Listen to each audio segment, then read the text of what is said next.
Season 9 of Night School is presented by the AQHA. Watch and wager on this Saturday's Bank of America Racing Challenge Championships at the Downs at Albuquerque. Keeneland Select, live racing through Saturday, October 26th. Visit KeenelandSelect.com and earn a $150 sign-up bonus. Woodbine, live racing all weekend long at Woodbine and Woodbine Mohawk Park. Remington Park, live racing Thursday through Sunday. And ExpressBet, fund your account for free and get free past performances at ExpressBet.com.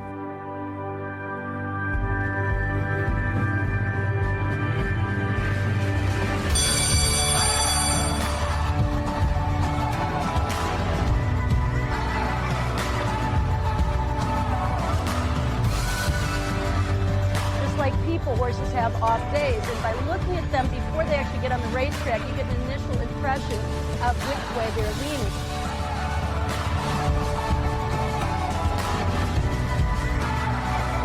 This is going to sound crazy, but for me, it's intellectual stimulation.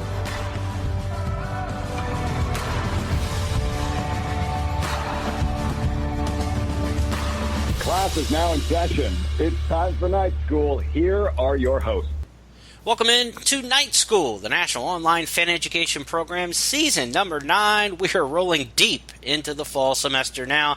Second semester lesson tonight on handicapping red flags. I'm Jeremy Plonk from Horseplayer Now, joined by Brian W. Spencer, GM of HP Now. And Brian, we're coach's challenge, if you will, tonight. We're going to throw the red flag onto the field and talk about the things we don't like to see when we dive into the past performances. Everybody asks you, who do you like in a race? But sometimes it's about who you don't like.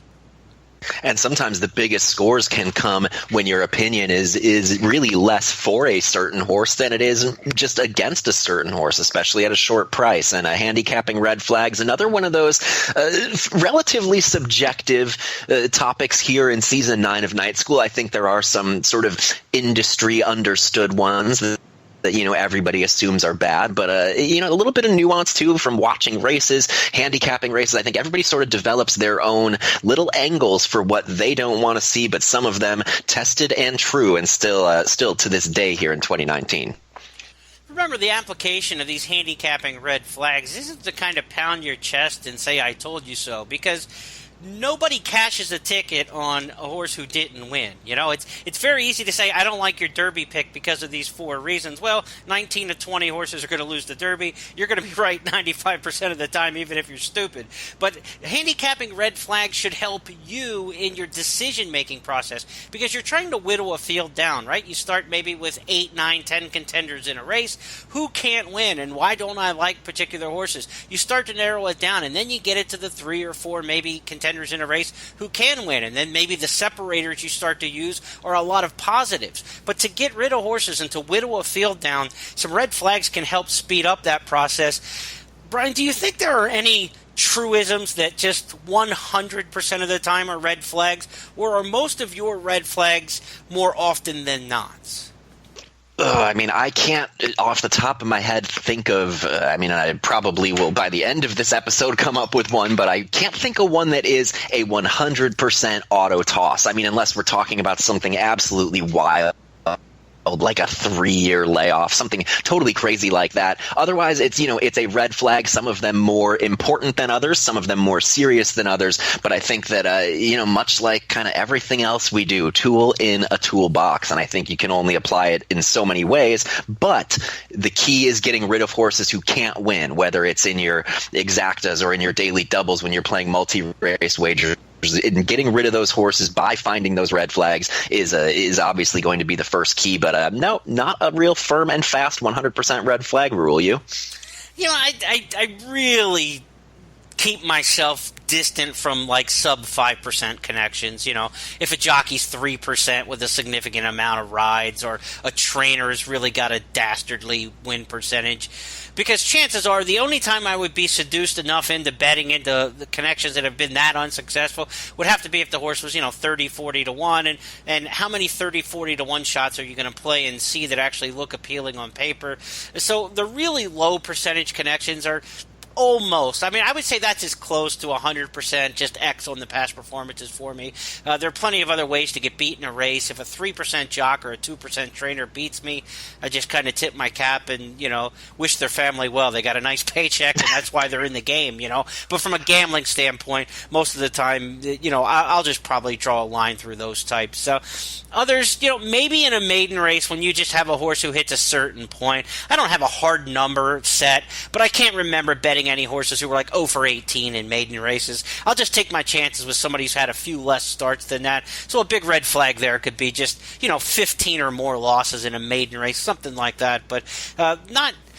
Again, that's not saying that you would absolutely positively just say 15 and up, you've got to throw them out, but that's fairly firm.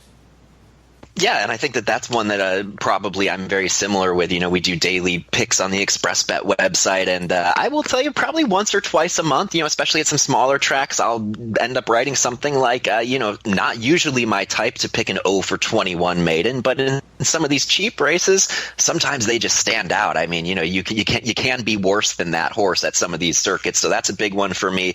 Consistent bad breakers is a really close one for me because that just regardless of your running style, I mean, unless you're a deep closer where it absolutely doesn't cost you a thing, if you've got even an ounce of positional pace, but you continue to break slowly, you're just that horse is putting itself just really up against it every time. So consistent slow starter is a big thing for me. And then I think one that's a little obvious to everybody and maybe a little bit less true these days with kind of just the, placement of horses, but the old adage of, a horse returning for new connections at less than the claiming price they paid for him, 9 times out of 10, still not a really good move. Maybe not quite as big a red flag as it might have been for me 10 years ago, but still not something I like to see.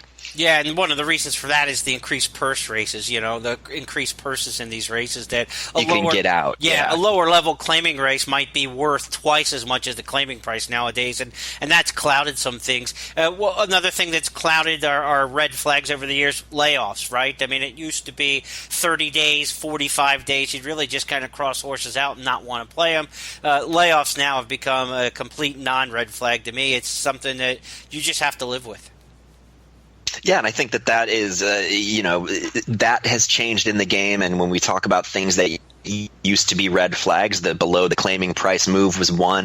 The layoffs, obviously, unless they're really extreme, they really just don't mean a whole lot anymore. Horses fire first out. They're not running 25 times a year. They don't have starts to waste. So you're going to see horses generally ready to go. And, one of the things that I find interesting, too, is when we see horses who are in good form get claimed from top connections to very low percentage connections, it's not necessarily that first time out for the new team that I want to play against them, because a lot of times if it's relatively soon, that horse will still kind of hold its form from the better connections.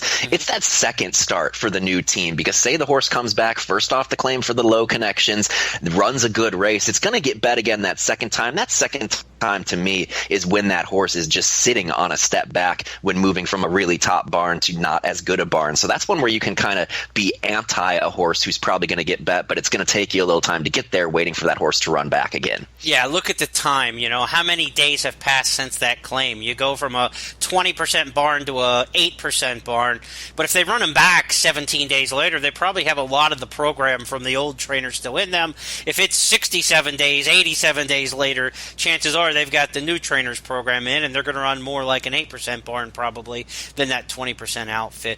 Brian, we talk layoffs. The red flag for me with horses coming off layoffs is when there's a really negative jockey change. Horse has been off 6 months and they come back with just one of the bottom feeders in the jockey colony aboard. That tells me that one of the main riders didn't want to take a ride on the horse. Maybe the horse was ridden by somebody of some repute in the past. Nobody was interested in taking a flyer on this horse in the return. So a low percentage jockey on a horse off a long layoff, that to me is a red flag, something I'm looking at. And also the same with class droppers. You have a horse who's been running for 30,000, he's in for 10 today. Is this a chance where the owner wants to get into the winner's circle, maybe get the horse claimed? Well, look at the rider. If you've got a really low percentage jockey named on the horse, again, that's usually a red flag that you've got some damaged goods there. They didn't want to go back to one of their more reliable stable riders and put him on a horse who didn't have much of a chance to run well. So look for class droppers with a jockey change to a lesser pilot, look at that negatively as a red flag. And layoff horses going to a jockey of lesser percentage, that is also a red flag for me. Two things for people to look at when you say, what am I worried about with this horse? Those would be two instances. Yeah, and the jockey thing, I think, can even be extended a little bit further beyond class and layoffs too. Even just from race to race, when you've got one of your top 5, top 10 jockeys riding a sort of middle to decent horse, and then just all of a sudden will not ride that horse anymore for whatever reason. That's not necessarily a good look, especially if that rider gets replaced by somebody who's in that 3-4% range. The musical chairs in the jockey game, obviously very tough to decipher, but that's another red flag for me, whether there's a layoff or a class drop at all. Just a huge reduction in jockey winning percentage kind of sends me other ways usually too. A couple other red flags that I have: maiden claiming routers who have already lost at the level. I always say this: nobody wants to be in a maiden claiming route. They end up in a maiden claiming route. They were too slow to win sprinting. They were too slow to win against better competition in the maiden specials. This is where you kind of look, we're here. We're at the end. We're going to run to the end of the cliff and see what happens. If you've already lost at a maiden claiming route distance, I'm more than willing to toss you today and take a shot at somebody else. Maybe you got a horse changing, going to the dirt from the turf for the first time. Maybe you've got a horse with an equipment change for the first time. If all conditions are equal, you're not making a surface change, you're not making a Lasix first time. If you're at a maiden claiming route and you have already lost, I'm done with you. Eventually you may win a race, and that's fine, but those are the kind of horses who end up the 0 for 24 maidens. And so maiden claiming routers who have already lost and aren't making any changes, those to me are red flag horses that you can just toss out and feel pretty good about. Another horse I like to throw out, and a red flag to me, is horses who hang late in sprint races and try to go long. Closing sprinters are not routers, they're closing sprinters. There's a big difference between closing around 2 turns and being a finisher than a horse who passes some tired horses in a sprint race. If you're really trucking and you're finishing with a flurry in a sprint race and you've got a pedigree to do so and you gallop out well, that's fine. Maybe you take a shot on that horse on a route, but all too often horses are plugging along late in sprint races. They get up to 3rd or 4th and they finish 3rd or 4th and just kind of hang there through the stretch. Those horses to me are complete toss-outs. They're red flags to me when they try to go long. Closing sprinters rarely become good routers. And you see sort of the convergence of those two types of horses a lot of times that you talked about there. Those horses who just end up being those 0 for 20 horses. A lot of time it's the ones who just have enough stamina to outrun the tired horses. It's not that they're necessarily finishing. They aren't earning big late pace figures. They're just not stopping. They're not stopping as fast as some of the other horses, and that's how you see those 0 for 20 horses who have run third 8 different times. They're never a threat, but they're always going to be cashing a check. So if you're playing multi-race wagers, those horses do not need to be on your tickets. Intra-race, exacta, trifecta, totally different story. But yeah, as far as multi-race plays, those types of horses, guess what? They're probably going to run 2nd or 3rd again. Couple quick ones for me on the way out here. Horses who did not capitalize on a good pace setup. To me, they're a red flag for the next time. You got lone speed, you got everything your way, and you still chucked it in. I'm done with that horse. You got a great pace set up, everything melted down, and you still ended up 5th and didn't do any more with it. When you don't capitalize on an absolutely favorable pace scenario, to me, that's a red flag that you're not very good, even when you get things in your favor.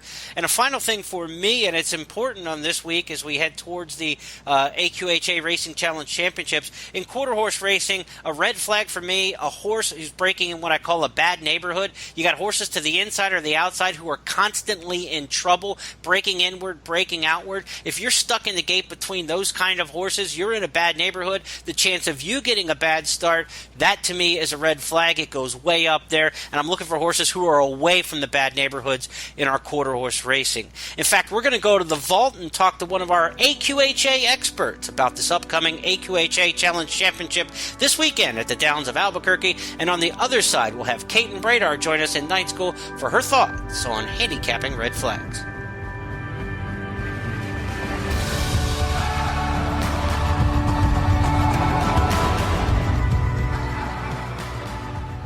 Bet and cheer on live racing from Woodbine and Mohawk Park. thoroughbred and harness action. The wagers are just the beginning. Watch award-winning broadcasts covering both breeds, incredible battles contested over the most unique grass course in North America. Experience the full fields with over 130 thoroughbred and 160 live harness days. Get access to free handicapping material and join the ranks of Woodbine and Mohawk Park players from all over the globe. For more information, visit woodbine.com. Strategize, analyze, select. Join Keeneland Select to bet on racing from around the world on your computer, tablet, or smartphone, anytime, anywhere. Featuring the best rewards in racing, free past performances, live video, race replays, and more. Plus, Keeneland Select invests a portion of its profits back into the sport. Join Keeneland Select today and earn a $150 sign-up bonus at KeenelandSelect.com. Dedicated to the sport and dedicated to the players. Some folks like to bet on the horses. Some like to bet on the games. Some folks like to bet on their phone. And some like to bet from their suite. So what's your best bet? All of the above. No matter how you like to bet, Remington Park is your best bet yet. With world-class horse racing, OKC's newest casino, and online suite booking now available. Remington Park, it's your best bet yet. Hey, what's going on? Mikey here, and I'm going to tell you about an offer from my good friends at ExpressBet. Let's be honest, we know you love playing the races, but you can't always make it to the track. Sometimes life just gets in the way of a good bet. Well, what if I told you about a place where you never miss a bet and you start with house money? You'd say I'm crazy, right? Well, not at ExpressBet. Your first $100 are on them. That's right. Sign up with expressbet.com using promo code XBRadio, bet $100, and they'll deposit $100 back into your account the very next day. Hey, plus you could get an extra $25 if you use Express Fund Direct Deposit. You see what I mean? House money for betting the races. It's that easy. Check it out at expressbet.com to learn more. And don't forget to sign up with promo code XBRadio. You're gonna love it. And that's a Mikey guarantee. Must be 18 years or older and 21 years old in certain states to open an account with ExpressBet and reside in a state where such activity is legal. Void where prohibited. National Gambling Support Line 800-522-4700. Welcome back to the show. Enjoy this classic night school clip from the vault.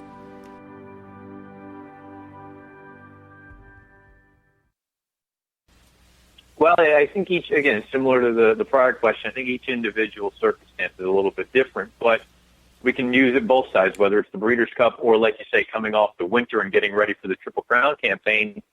First and foremost, in my opinion, there's too many stakes races available. And I know that sounds almost contradictory to what I was talking about the Breeders' Cup early on, but just the idea that these horses, like you say, they've got for so many credentials already that they can't get into an allowance race. So they don't fit certain conditions. They've already sort of gotten rid of everything that they could possibly run in other than big stakes races. It just seems like there are too many smaller pots for everyone to get involved in. As far as a horse like Run Happy is concerned, I can understand, look, from a quality standpoint, he belongs in a graded stakes race, but maybe the positioning and maybe the distance is a little bit peculiar. You know, a one-turn mile off of a 10.5 months layoff for a horse that really has never done much going past 7 furlongs. He only tried 2 turns once in his career thus far, and that was, by all indications, a bit of a disaster. I know it was very early on in his career, but you know he was in a tough spot going into it and approaching horses coming off of long layoffs in a race like that last weekend in the ACAC. You know, I didn't bet on it simply because we had other things going on with the show and whatnot, but from a wagering standpoint, and we are all, most of us anyway, are horse players as well as fans, I think those are the opportunities that you kind of are licking your chops, you know, mouth-watering options, because this is a horse, you don't know if he's still the same horse we saw when he won the Malibu 10.5 months ago. You don't know if he can handle going that extra distance, going a mile off such a long layoff combined. Yeah, you know, you've got to really tread lightly with some of these horses coming up from long layoffs. And, you know, we'll go back to Frosted. He's going to be going into the Breeders' Cup, whichever race it is, off of about 7-8 week layoff. That's not insignificant, in my opinion, and at a short price, not one that I'm looking to be keying in on no matter what race he decides to go in. Handicapping red flags has been the topic of discussion tonight, and we're joined again by Caton Bredar to get her thoughts on this topic here as we near the end of Season 9 of Night School. And handicapping red flags change from, time of year. They change from barn to barn. So there's a lot of different sort of things that go into identifying red flags. Caton, are there things that at least give you a lot of pause, and or are there some certain red flags that are really just a non-starter for you? Are there certain I will not bet a horse if X type of situations? I think there are, even though, there are fewer and fewer all the time, but because the more you see horses come up with something that you never saw before and the bigger it pays, the more likely you are to be open-minded the next time something like that happens. But the one thing I would say that, and this is just it's a very random specific situation, but you do see it a lot, especially I saw it a lot at Kentucky Downs.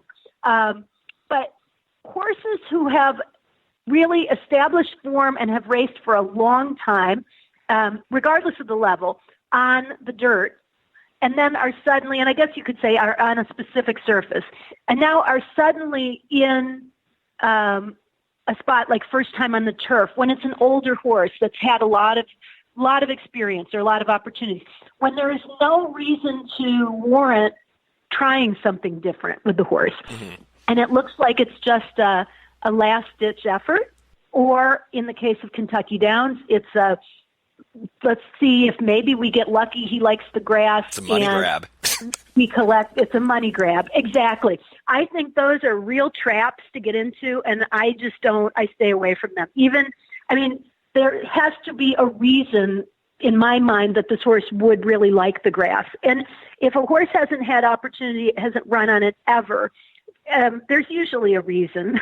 So somewhere down the line, because most trainers will try anything to win a race. But so if it's just suddenly out of the blue and here we are, and let's see if he likes it, let's see, and somebody else can cash if they happen to win, because that's not going to be a horse I'm going to play. I do think it's hard to teach. It's not a teach an old dog new tricks, but in this case, I think that there's usually been a reason for a horse not being on a particular surface.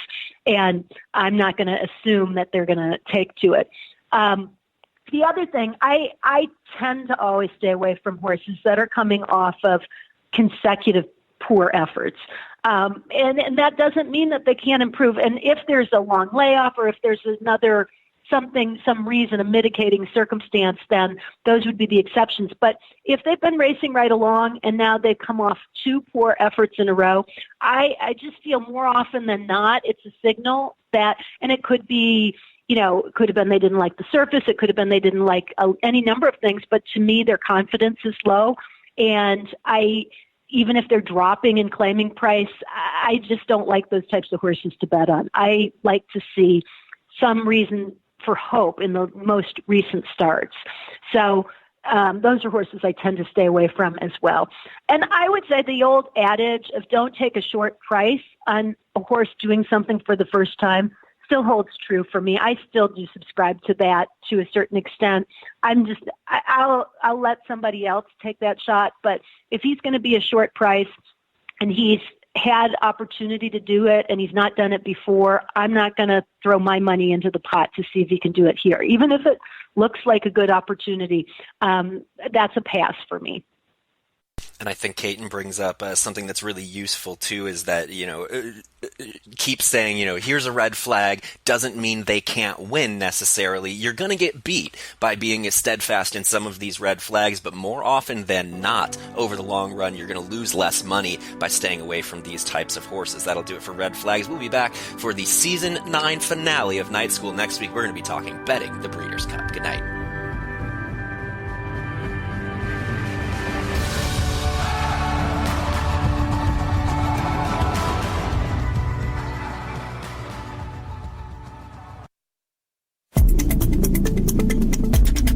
Next on FAQ 60, money management. Money management remains one of the more elusive jewels in the handicapping crown, but it doesn't have to be if you focus on a few key points. first, handicap the races ahead of time so you can spend your time at the track crafting your tickets while watching the odds and will pay screens.